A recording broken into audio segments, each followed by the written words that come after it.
পরে খবর এসে নিয়ে বিতর্ক এবার কোচবিহারের মাথাভাঙায় বিজেপি বিএলএ কে বের করে দেওয়ার অভিযোগ। মাথাভাঙায় ফকিরকুঠি এলাকা ব্যাপক চাঞ্চল্য।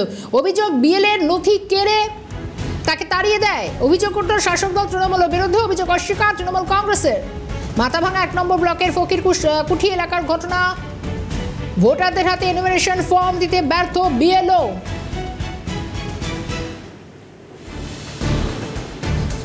কোচবিহারের মাথাভাঙা 1 নম্বর ব্লকের ফকিরকুঠি এলাকার ঘটনা।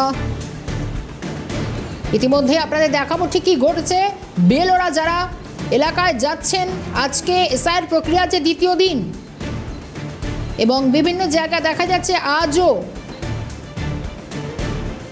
এবং কি কয়েকটি জায়গায় তারা ফর্ম দিতে গিয়ে বাধার মুখে পড়ছেন। এবং মাথাভাঙায় যে ঘটনা ঘটলো একবার দেখাবো কি কি বক্তব্য আসছে, কি ঘটেছে। তিনি ছিল ওখানে, যার পরে ওরা আরো চাংড়া মাঙা ডাকলো। ডাকার পরে আমাকে বললো সে তোর ইসের ব্যস্ত বই। আমি ব্যস্ত পাই নাই, আমার কাছে ইসেটা আছে, কোভিডে আছে, ঠিক আছে, ব্যস্ত তো আজকে না কালকে পাবো।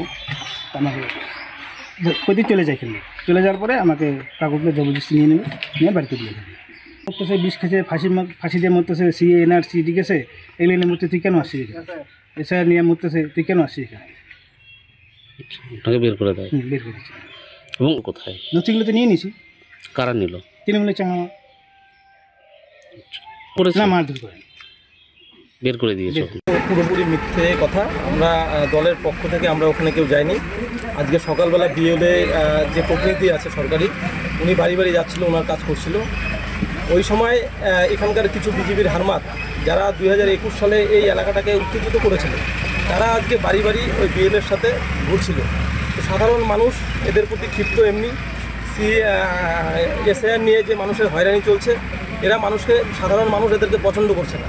এবার ওখানকার সাধারণ মানুষ, কিছু এলাকার মানুষ ওদের বলছে আপনারা এখান থেকে চলে যান। এটুকু আমি যেটা শুনতে পেলাম। টেলিফোন লাইনে রয়েছেন আমাদের প্রতিনিধি শশীকেশ রায়। শশীকেশ, আজকে বিএলওরা যাচ্ছেন বিভিন্ন বাড়ি বাড়ি, কিন্তু বিজেপির বিএলএ কে বের করে দেওয়ার কি কারণ, কেন এমন ঘটনা?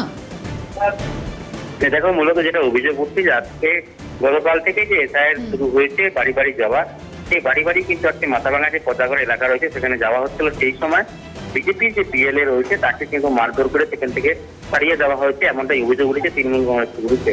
বিজেপি বিএলএ যেটা অভিযোগ, যে তিনি যখন আজকে বিএলও যারা বাড়ি বাড়ি যাচ্ছেন তাদের সঙ্গে সেখানে পৌঁছান, সেই সময় তৃণমূলের লোকজন তাকে আটক করে ও তার কাছ থেকে যে কাগজপত্র ছিল সেগুলো ছিনিয়ে নেয়, তাকে সেখান থেকে তাড়িয়ে দেয় ও মারধর করে।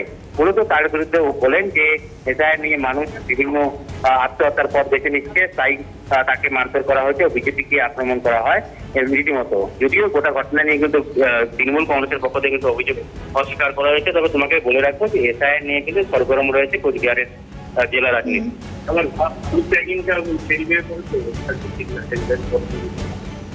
নজর থাকবে সেদিকে। ধন্যবাদ শশীকেশ।